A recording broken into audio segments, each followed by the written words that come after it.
All right, everybody, welcome back live at Drew's house. Another edition. Hope everybody is doing well. I am honored for, I guess what will be the last time. We have a return guest we've had on many times before, but for the last time, I guess I'll get to call you Mayor Donna Holaday. How are you? Good to see you again. I'm fine, thanks, Drew. How are you? Good. We're just talking off the air a little bit. I wanted to know if it was sweet, bittersweet, sad, and I think the bittersweet was the one you said, right? Yeah, it is. It is. You know, it's hard after 12 years to be packing up and, coming across so many pieces of my life as mayor over the last 12 years, cards, letters, citations, special little trinkets, things like that, Yeah, you got a lot of those, huh? That's always good. We have Inauguration Day coming up, so that's, it's happening now.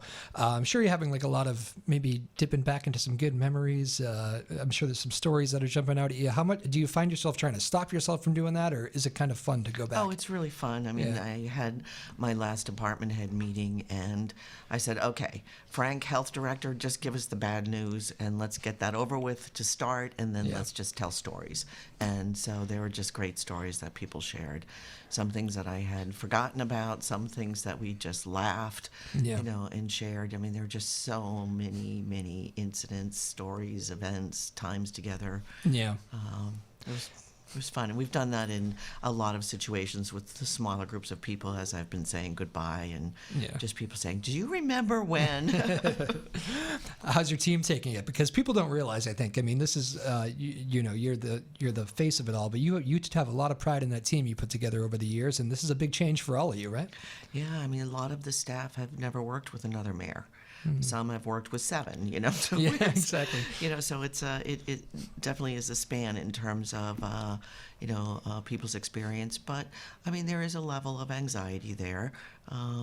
People knew my style, knew how I oversaw departments, knew how to work, with me, knew my, agenda, knew when they had better tell me something or not, I mean, so. Or not is sometimes just important, right? Right. What did you tell me this for? I didn't need to know this. Need to know basis. Yeah, so, but no. So there's a little bit of anxiety, which is expected when you have a major turnover in administration. I was trying to remember in COVID times and pandemic, because it's, everything was so weird, and even voting seemed to go okay. Even this Newburyport race was close, but I mean, it got wrapped up that night. We knew on the 3rd. Some of the races, they drag out and you have counts, and who knows when recounts and all that stuff. This was close, but it was pretty much settled. Surprised how it played out. What is Newburyport in good hands? What are your feelings here? I hope so. Again, I always felt that mayor should come off the council. And that's not Mr. Reardon's experience, but I think he's been working hard during the transition period and trying to get around to meet with people and put his team together. And, we've been meeting. We have a final meeting this week, so we've been meeting, and I'm trying to impart all of the important things that he needs to know, things that are outstanding, things he'll have to be working on over, the next, many months or so. But I think he's trying really hard, and it's a huge job and huge learning curve, even if you do come off the council. So, but I think he has a very strong team. The transfer of power thing really is an interesting thing, because I know how much pride, especially people that like you who have held these positions for so long, you really take a lot of pride in trying to make this as smooth as possible. You want to try to do everything you can because you want him to succeed. This is your city. I mean, that's what I said the morning after the election. We had a department head meeting, and I said, some of you might not be thrilled with the outcome. Some of you might be very pleased with the outcome, but the bottom line is that Sean Reardon is our mayor-elect, and our job, after working so hard to move our city forward over the past 12 years, is to keep the momentum going, keep the progress going, and to help Sean be as successful as possible. How many, I'm not going to ask you for like a number of how many people you expect are going to carry through to the next administration, but in general, I'm sure you have your people that are definitely your loyal workers that have always been by your side and maybe are done or you don't envision staying there for a while. But there's probably those positions too within the government that are just, no matter who the mayor is, this is the job I do. That's kind of a weird balance, right? Because that makes the whole transfer a little difficult at times. Well, what is unique about Newburyport, and I think we're only one of 3 cities that have our department heads are Teamsters, so they're unionized. So Yeah, that, good point, yeah. you know, and those who are, for various reasons like finance, can't be part of the union, which makes sense. So those positions that cannot be part of the union are under contracts. So there's a high standard just cause in order of, you know, having someone Yeah. go away. You can't, like, some mayors come in and they bring a whole new team, which I think makes it hard for continuity and transition. But I think that the planning director, the chief of staff, and the executive assistant in our charter are coterminous with the mayor's position. So those are positions that Mr. Reardon, well, actually, he's actively hiring the chief of staff and the executive assistant. Those are key positions for Yeah. him. Is it like a window? When are you allowed to officially do that? You get inauguration day on the 3rd. Like, do you have to wait until a week before? Or, I mean, is there He could have hired people the day after the election. already done? Yeah. Yeah, Okay. I mean, he could, Yeah. and in some situations, those are given, you know, in terms of people who work in a campaign. Yeah. Their skill set is such that they will transition into a position with the, you know, new mayor. Take you back a little bit. When you first year, you're getting ready, inauguration day, like what's going through your mind? Is it who am I going to put in place? Did you already know who you're going to put in place? Were you like firm in that? You knew almost the whole plan? Well, I kept over part-time chief of staff and then realized pretty quickly that that wasn't going to work because my agenda was far too aggressive. I mean, one of the Yeah. biggest complaints I got out of the planning office is I have never worked so hard for a mayor in my life. And how early? We got laughter from outside the studio. That's always good. And how early was that? Well, that was within the first couple of years because we're building schools and a harbor master and a new DPS facility. I mean, we Yeah. had so much work to do in the city, and I'm really proud of what we've been able to accomplish. How do you ever just kind of take a step back and just look at the city as a whole, look at the list of accomplishments and go, good, wish I could have done that, good. Yeah. Yeah, the pandemic definitely slowed a few things down, like the fire station I had hoped to be cutting a ribbon on, and Yeah.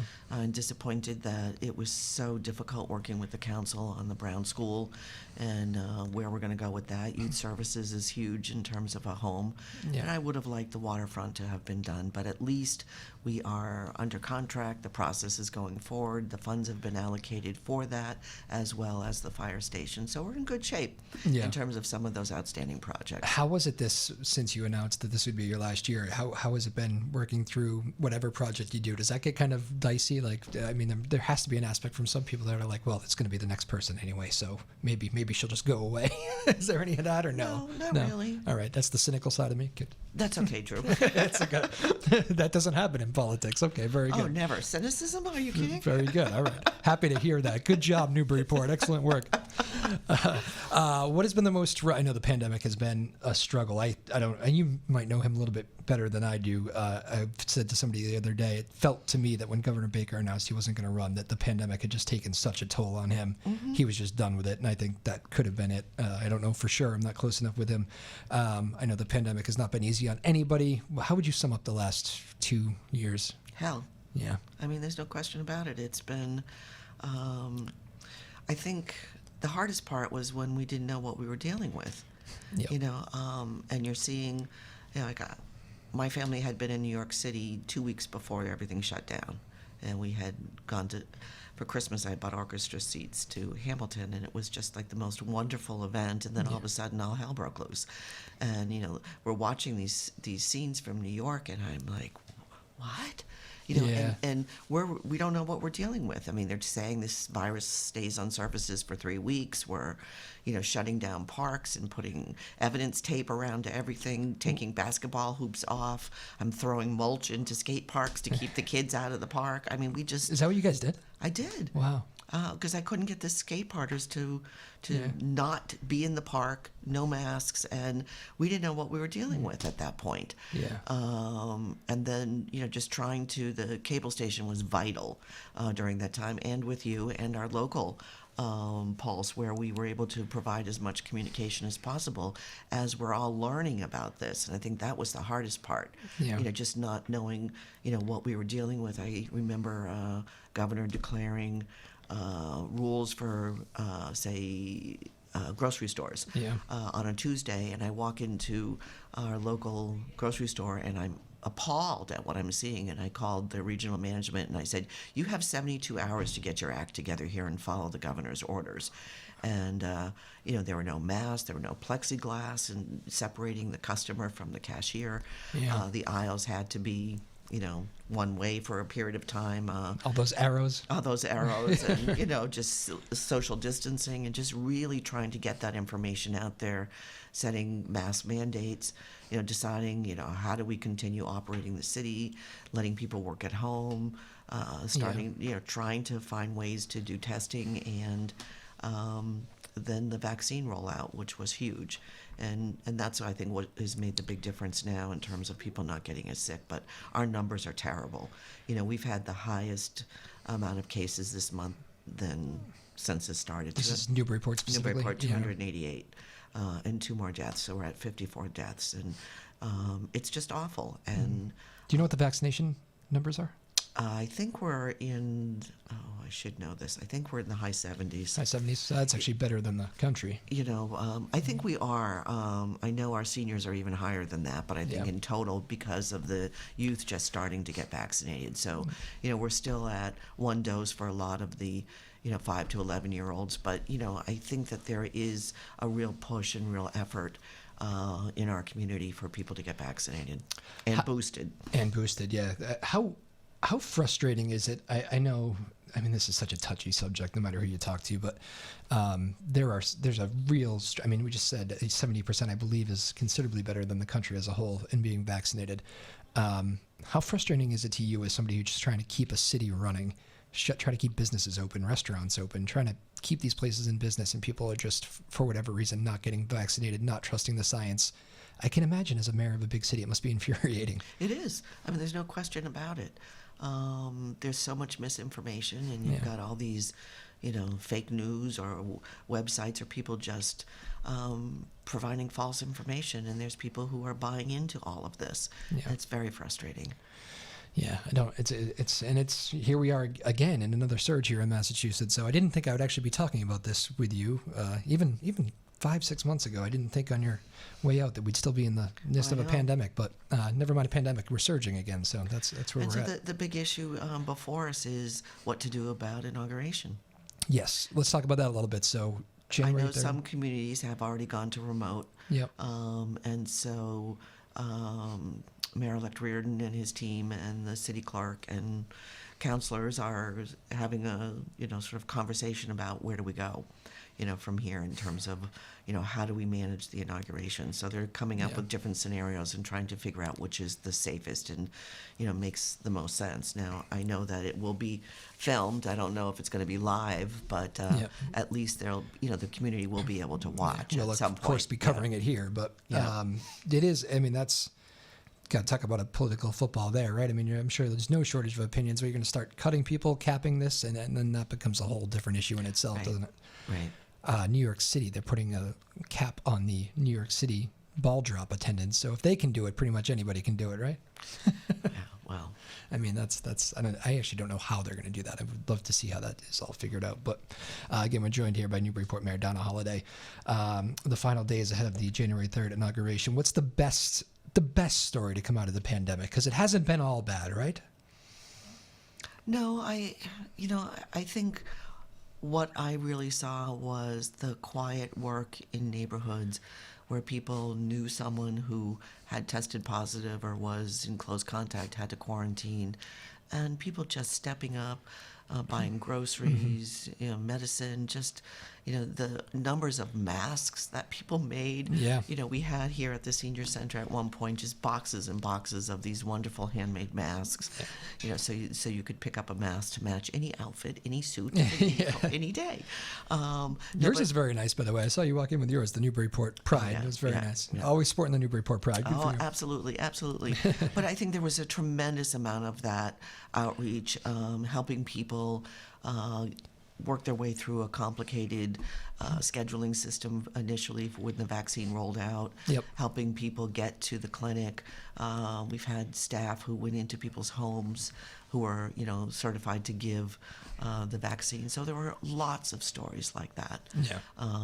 Places like our neighbor's table who worked with our food service folks who immediately, when we realized we were shutting down the schools, not for just 2 or 3 weeks that we had initially thought, but for an extended period of time, all the food was assimilated in one spot, and we began to start feeding people. Yeah. So, everybody sort of paid attention to what was needed at that point. Yeah. Friends of our seniors were reaching out to seniors in isolation to be sure they were okay. So there's an awful lot of that That's the good happening stuff. across the city. Yes, absolutely. I think it was Margaret Brennan, the excellent reporter for CBS, was on one of the morning shows this week, and she had mentioned, and it's an interesting take for somebody who's, I'm 34 without kids. I'm not really in that realm, but she thought the most underreported story of the pandemic is the kids that in a lot of ways have soldiered on, stayed quiet, did their digital schooling or whatever. But I think we're seeing studies of mental illness now is up. And I'm just curious when you talk about the kids, I talk with a lot of the teachers, I get a lot of the coaches in here. They give incredible credit to the high schoolers. The captains are great. They've really kept things moving here in a good direction, positive at all times. But are you worried at all about that when you start hearing stories about, mental illness or mental challenges, or the isolation hasn't been good for these kids? That has to be a concern for everybody, right? Right, not just for kids, but also for our seniors and some other groups in our population. But this is why I think we're very grateful for they call it the ESSERS money. We had CARES Act money that helped us buy the air filters and all the PPEs and all those kinds of equipment we needed to protect everyone. And then with the ESSERS money in the schools, which is good for the next, I believe, 3 years, we've been able to hire adjustment counselors, additional tutors, support staff for kids as we begin to, really tease out those who are in trouble and those who are not, those who need extra support. And it's critical because this has been really hard on some kids, and others have thrived. It's been a real challenge all across the board. And some of it might take time to see. Right. Right. Did we do the schools thing right? I know it's impossible to get perfectly right. The whole country was dealing with this, how to get in, how to get back in school, how to do it right. I think Newburyport probably, if you looked at it in the grand scope of things, probably was maybe got in a little bit sooner than most schools. You guys seem to do a hybrid thing that worked out well. But we never had to backtrack, which I think was important. There's a lot of controversy when we first reopened the schools, and everybody was just like, just open the schools. And, we had to set up contact tracing, and then we set up the pool testing. And so there was a lot of pieces to that, but we started in a hybrid model and slowly, very slowly started adding more and more students back. And it worked. Yeah. We were able to isolate cases, isolate cohorts, so we never had to shut down a school during the pandemic after we reopened. Wow. Yeah, that's interesting. Yeah, because so many schools you see doing that. We're opening. We're back to virtual for 2 weeks. That's happening literally every day. There's another school district or school community happening that throughout the pandemic. So I talked with just one coach is sticking with me, the basketball coach in Newburyport, Dave Clay, who is a good friend of the show, and he gave credit to a lot of his seniors. He was seeing frustration, especially with the younger kids, freshmen, sophomores, high schoolers still. But that's a big age difference. You talk about a senior in high school versus a freshman, just out of middle school. That's kind of like, this can be a lot on them trying to do high school in a pandemic, maybe play sports. He gave a lot of credit to his senior upperclassmen for really kind of growing up quickly, being adults. And that's, he said, not even just the captains, upperclassmen in general were great at steering these kids through. And he thought that was really commendable. Really, that's a wonderful story because it's important, because some of these kids who, haven't been in high school, they've lost a lot. You think about all of the activities and events, especially during that first senior year, where graduation, prom, everything, sports was all, and that's hard. I mean, people talk about that like it's not a big deal. Like, their kids will be fine, but like, yeah, I think back at that. Those are some of the Huge. greatest days of my life. Right, important memories that Yeah. you will carry for the rest of your life in terms of all of those, final events, especially if you played sports or you were in theater or Yeah. played an instrument. I mean, it's all of it was gone. It is wild, and I know those decisions. Michelle Wu is the new mayor of Boston, of course. She was talking the other day. They put in new mandates here with this surge happening in Boston, and she just said immediately the criticism wave just started to hit her, whether it be online, Twitter, which is, that's an ugly place sometimes in general. Yeah. But she couldn't believe some of the messages she was getting, and that's somebody who's been around enough to know that they will probably come. But she went public with it, and I think got a lot of people's attention. There are decisions made where you are going to get creamed with criticism no matter what, right? Right. What is that like, making those decisions when there is going to be a whole section of your city or whatever that is just going to come after you? That can't be fun. Well, it's not, but sometimes you have to make those hard decisions. You don't have a choice. You're talking about for the good of the most, of the population. And when you have science behind you and the numbers are climbing, you have to make some hard decisions. And it was a hard decision when I made the mandatory mask zone downtown. And on the rail trail, but it was the right thing to do.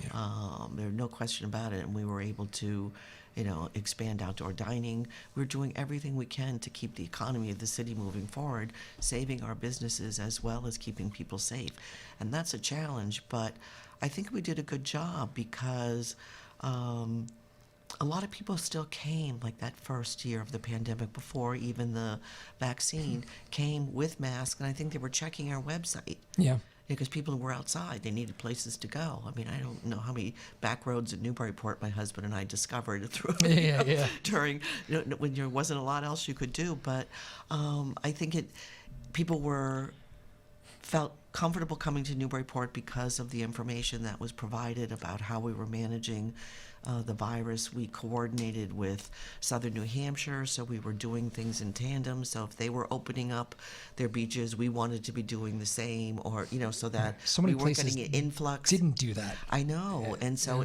developed a really good relationship with Mayor Gove. So we used to talk weekly, and then it was every other week, then monthly with town manager Neil Harrington in Salisbury too. So we worked together. We tried to coordinate all of the activities, especially since we were still learning a lot about this virus. And so, for shutting down parking for outside people to Plum Island, a lot of calls about that. There's no question about it. People banging on City Hall, wondering why the City Hall's not opened yet. But we had some of that too. Oh, sure. Yeah. Oh, absolutely. That seems aggressive. And then, again, people not wanting to wear masks when they were required to. And it's hard to put, particularly youth who are, serving as host staff or wait staff in restaurants, and having to be the one to say, I'm sorry, could you please put a mask on? And then having that kind of disagreement. I would think so much of being a mayor, never mind in tough situations, but experience is so critical. That's, anytime you have somebody young running for mayor, what do they attack? Lack of experience. You got to attack this pandemic with a lot of experience. Did that help you? I know you've made tough decisions over your tenure before a pandemic, but these were decisions that had people banging at your door. That's a little bit different. Did you really rely on that and just trust your gut and go with it? Well, I also believe that the Mass Municipal Association and Governor, Lieutenant Governor put together really good weekly communication events, Zooms, for all of us to ask questions, learn.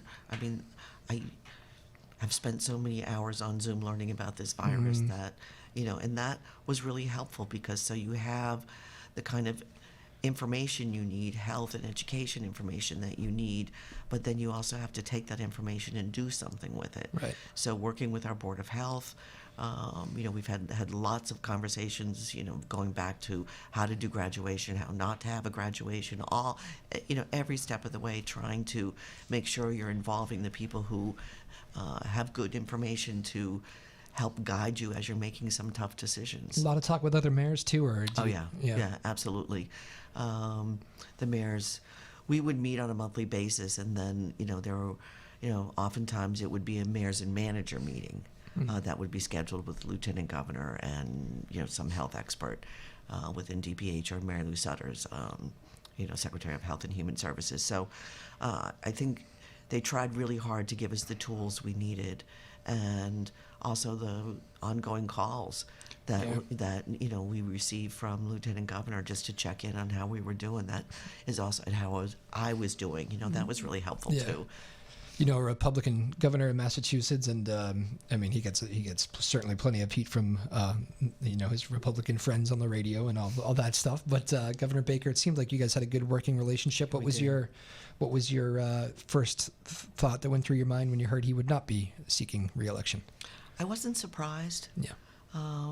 Only because, I remember when he came to launch the pool testing here at the Knock Middle School, and it was probably over a year since I had been with people in a room at a microphone talking. Yeah.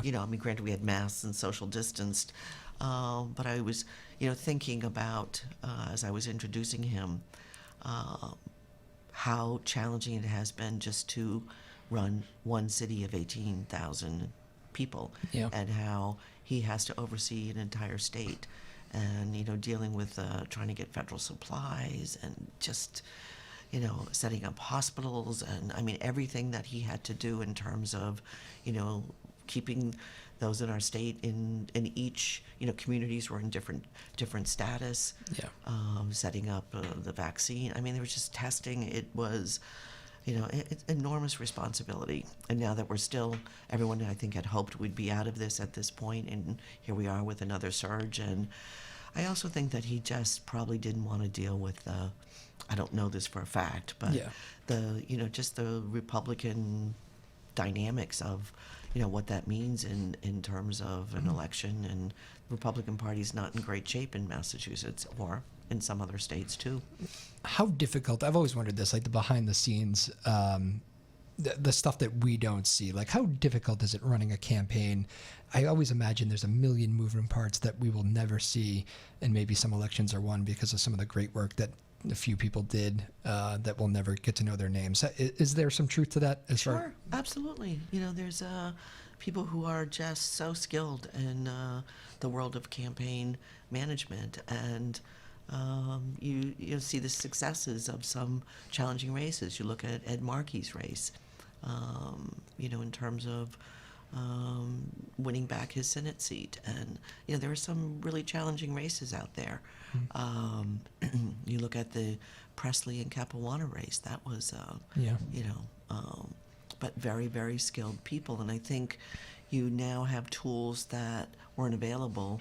When I first threw my hat into running for, say, city councilor back in 2002, you have tools that were not available in terms of being able to, look at algorithms and, voting patterns and, demographics and, how people voted in the past and what are their most highest priority issues. So you have more data that I think you can crunch that is also helpful. How is you just mentioned Ed Markey, and, I'm thinking of Elizabeth Warren and even the congressmen and women.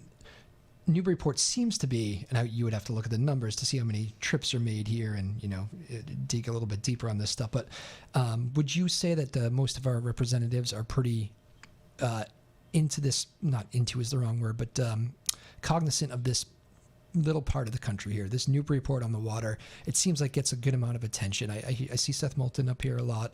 The governor, as you mentioned, you've introduced here a few times. Do you feel like it's represented enough, or should be more, or does Newburyport get the love it deserves? Oh, I think we definitely get the love we deserve. But it's something that takes a lot of work on the part of the mayor. You have to build these networks, and you have to reach out.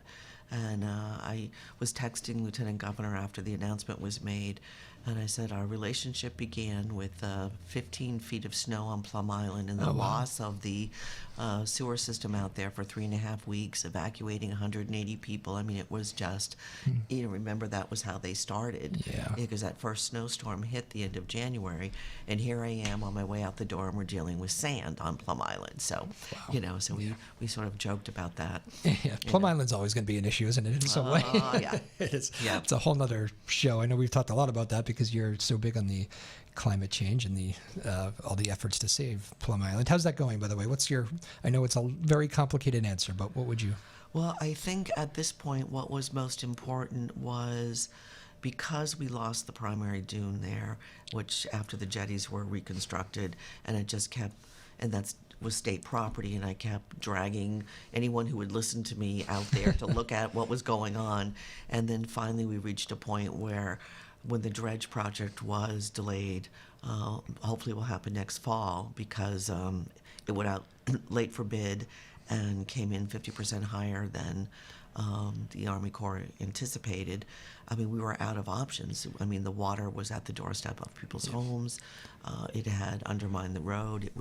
We had to secure some of the water line, and we finally got permission from the state to put rocks, hard structure, and the core bags out there. So that project is complete, and it's certainly not going to be perfect, and people need to understand that a pile of rocks is not going to stop water from coming through, but it will have a tremendous impact on wave attenuation, and that full impact that would, if we had a couple major storms this winter, we'd lose homes. Ease the stress. Yeah, so this should get us through until they can do the dredge. So it is amazing to me how many people are unaware. I was talking to New Hampshire friends, probably 15 minutes up the road, I don't know, just across the border, and talking about the loss of homes on Plum Island and how in danger some of those places are, and the efforts that are going into saving Plum Island. And they, what?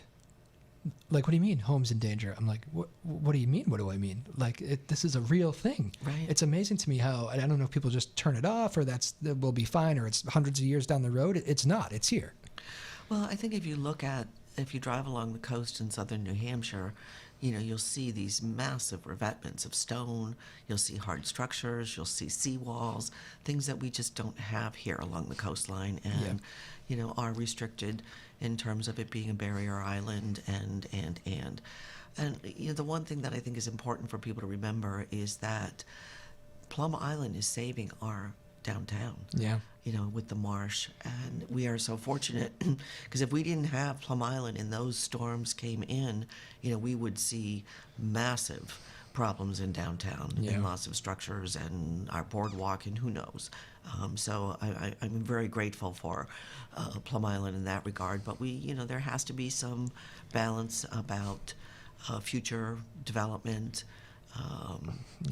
All of those things, and continuing to address, the storm surge and erosion that's going to continue to happen out there. Yeah, I mean, it's fascinating. Just the normal, even the untrained eye, you can see the differences from year to year. Like, that slope wasn't there last year.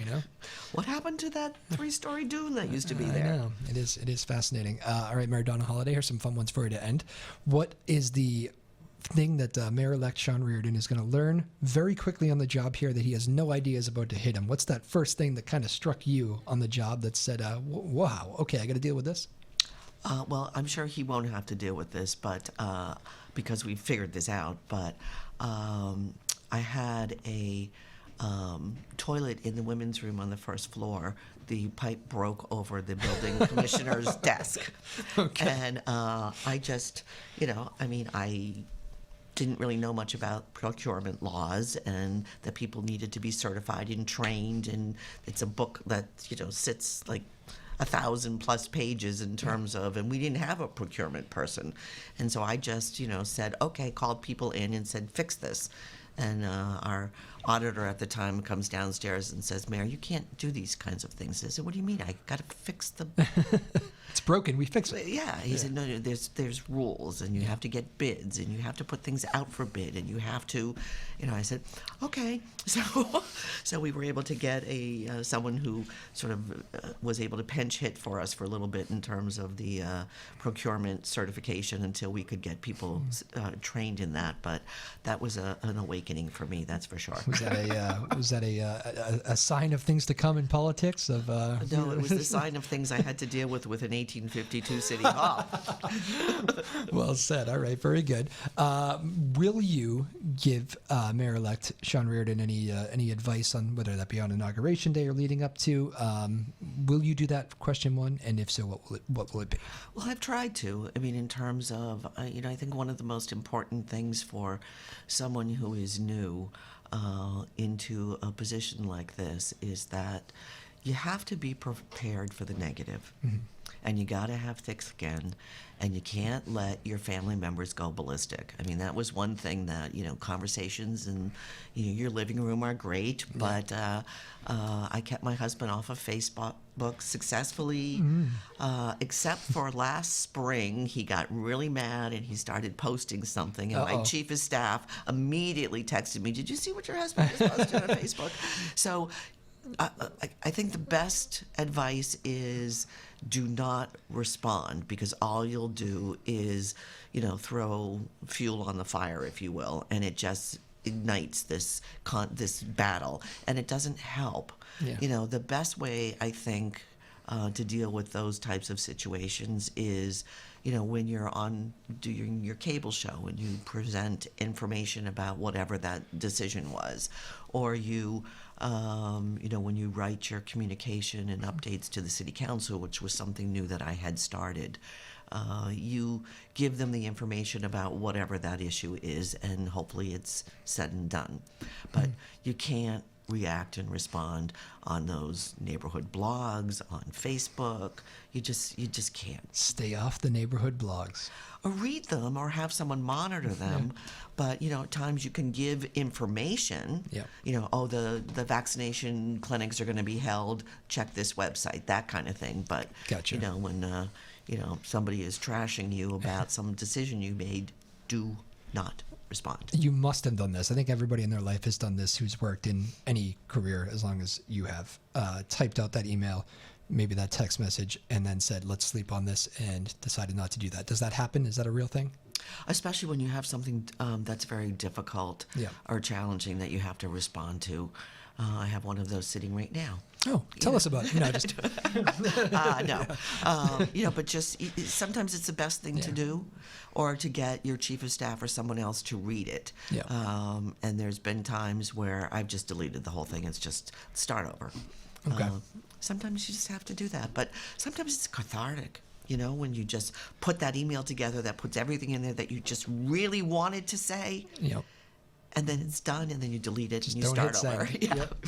Right. You just mentioned chief of staff a few times, so maybe that's the answer here. But who's the person you could not have done this without all these years? It's not just the chief of staff. I mean, because I became a training ground for town managers. Yep. I mean, that became sort of the standing joke at MMA for me, in terms of, well, go work for Mayor Holaday, you'll get a good job in 2 years. Yeah. So that's an important position. But because of all the work that I had identified that needed to be done in terms of capital projects, I don't know how I could have made it through all of this without Andy Port and Jordy Vining in the planning department. Mm-hmm. They were so key in terms of, and more than once they came to me and said, I've never worked this hard for anybody. Gotcha. And I have too many projects. You've got me responsible for too many things. But they did an exceptional job. And also, I can't say enough about Tony Fenari and Jamie Tuccolo in the DPS. Yep. They have just, no matter what time of day or night, whatever needed to be happened, whether it was a water main break or a pothole or the sewer system on Plum Island, they were always there. Yep, it's around here. The phone's always going to be on, right? Oh yeah. This is you mentioned the family conversations in the living room. I would imagine your husband being married to the mayor, probably want to say a few things, probably want to stand up and yell. You mentioned that, but probably go through that every day. I don't know. I think you mentioned he's a musician. Does that help calm the nerves? We talked music about? Is that your husband? Did I have that right? That memory right? Yeah, and I remember that being a really actually touching moment during the pandemic when I remember you got a little emotional when we were talking about all the music that had shut down. Had lost. Yeah. Because my sons too. Yeah. You know, my husband was a bass player for the Fools for 22 years. Yeah. Life sucks, then you die. Yeah. As Night for Beautiful Girls. And, you know, then Beetlejuice now, he's been playing for a long time, and now with Mike's Big Swing thing. And it's really, really hard when that's who you are, that's your soul, Yeah. you know, as a musician. And things came back, then slid back, then a little bit. And I'm nervous about where he's playing. I don't want him playing in some, you know, basement club in, you know, some northern state where, you know, you make a C note and seriously, and are exposed to who knows what. So, you know, it's difficult for, you know, my youngest is a drummer, my oldest son is a sax player, so it's been tough for them. Yeah. At least they teach and they've been able to do Skype or Zoom lessons, but it's not the same. At least he had that outlet during the pandemic to not send that community blog blast, right? Right. Probably saved him a few times the instrument. I imagine there are a lot of thank yous. Did you discuss? I'm thinking about this being it with them, or did you already know? You made that decision and then you just told them that was the decision. Was it a family discussion? How does that work? They were hoping. They were hoping, yeah. For how many years? Yeah. No. Well, they knew. I mean, particularly after the last election. They said, "We hope this is your last," you know. Right. They straight up said that back then? Oh, yeah. And I said, I think it is. And I was pretty much leaning in that direction. 12 years is a long time, especially when a couple of them are in a pandemic. Yeah. So yeah. I think, but I mean, we would have to, there's a lot of people here who would certainly like to see that run continue. Was there anything that could keep you back? You mean from? Yeah, like if you're like put yourself when you made the decision. Was there something that could have happened in those weeks leading up to it that, you know what, if the situation was different, if we weren't in a pandemic, maybe I got one more go in me, or was this definitely? Well, let's see. Maybe the city council could double my salary. No. Yeah, here we go. Now we're getting good. No, I just, you know, I think you reach a point where time is time. You know, it's time. Yeah. You know, and I think that's a sign of a good leader. I mean, I just don't think I had the temperament. I'm tired. It's been a long haul, a lot of work, on call 24/7, and I'm really proud of the work we did. But it's time. It was definitely time, and I don't know what's next, but we'll figure that out. All right. So I was going to give you 3 more to end. That was one of them. So we'll go to number 2. What's next was 1. We'll figure that out. I get it.